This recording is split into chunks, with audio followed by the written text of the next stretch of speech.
What's up guys? Welcome back to my channel! Para sa mga hindi pa nakilala sa akin, ako po si Alec, isang simpleng mamamayan ng bansang Pilipinas! Day 4 na po ng ating big adventure. And for today's video, samahan nyo kami papuntang Bacolod. So, are you excited?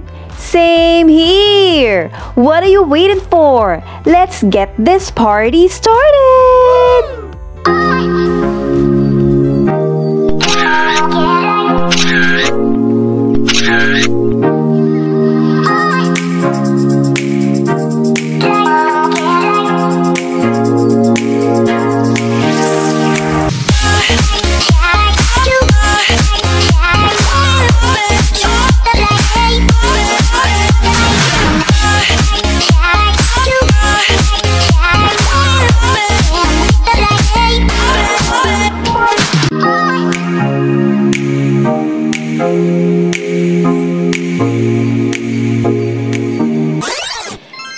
Last day na namin today sa Iloilo City, gumising talaga kami ng maaga para mapuntahan ang Graciano Lopez Haina Park kasi walking distance lang naman to sa hotel. Quick history lang, si Graciano Lopez Haina ay isa sa ating mga bayani na sumulat ng La Solidaridad. And guys, dito siya pinanganak sa Haro, Iloilo. Nagstay kami ng mga 1 hour dito and after that, bumalik na rin kami sa hotel to prepare and have our breakfast. 9:15 AM, nag-check out na kami sa El Haciendero. And by the way guys, highly recommended tong hotel na to. Underrated lang talaga kaya binigyan ko siya ng 5 stars. Going back, nilakad lang namin hanggang sa may crossing na yan, which is the Commission Civil Street, kasi diyan kami sumakay ng jeep papunta sa Tagba. It only took us 15 minutes at ang mamasahe is only 12 pesos. Pagbaba namin sa Tagbak, sumakay ulit kami ng isa pang jeep papunta sa Dumangas.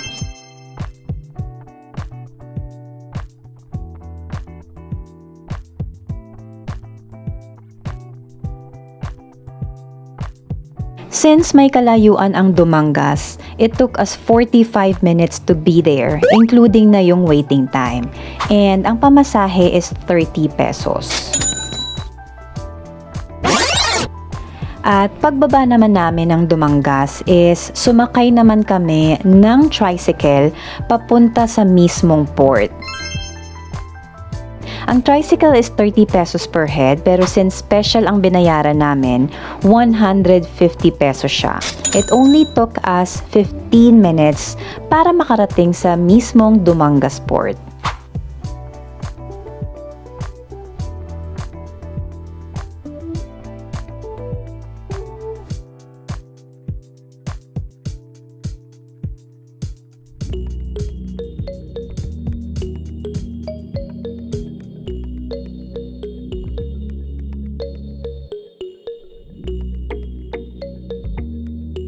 At eto na nga guys, narating na namin ang Port of Dumangas para makasakay ng barko papunta sa Bacolod City.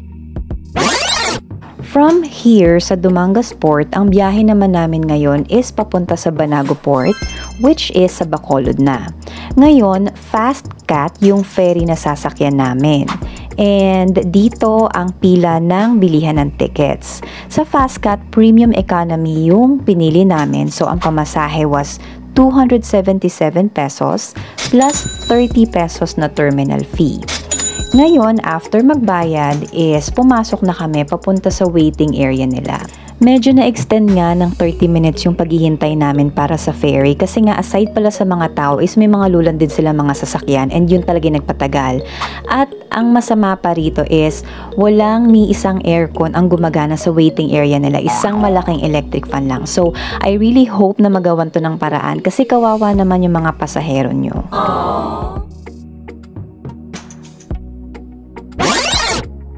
Nung dumating na yung ferry namin, syempre diretso na kami doon and chinek yung mga tickets namin.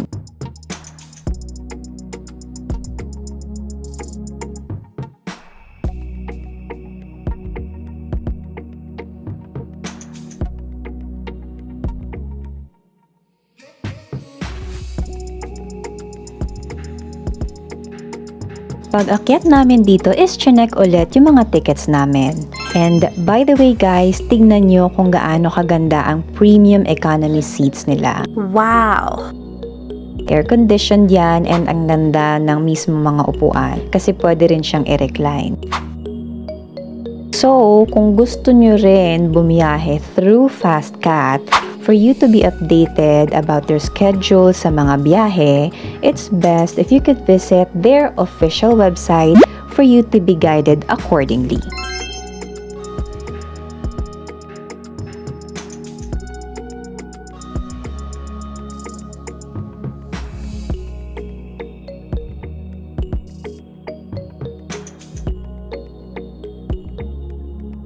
Medyo malakas yung mga alon that time, so it took us 1 hour and 45 minutes para marating ang Banago Port. Kaya medyo dizzy na rin si Kurt nung time na yun.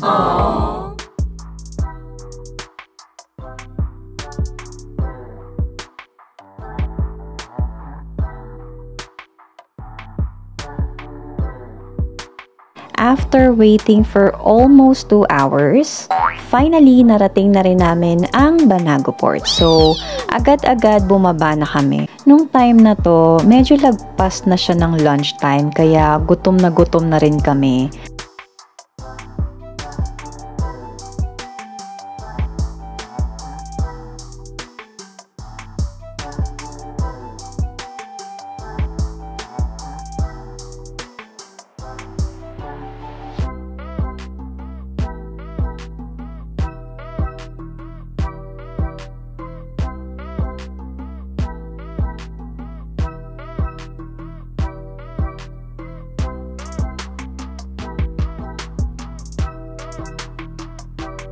For security, meron lang konting checks paglabas ng ferry.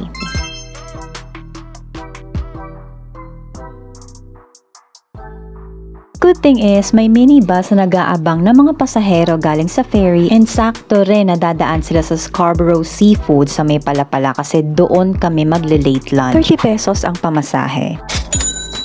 And that wraps up our video for today. Please do not forget to subscribe to my channel, Electus Official. Check on the notification bell para lagi kang updated pag may mga bagong videos tayo na i-upload.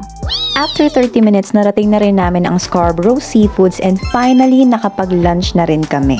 After lunch, pumunta na rin kami sa pagsistayan namin. And that's it!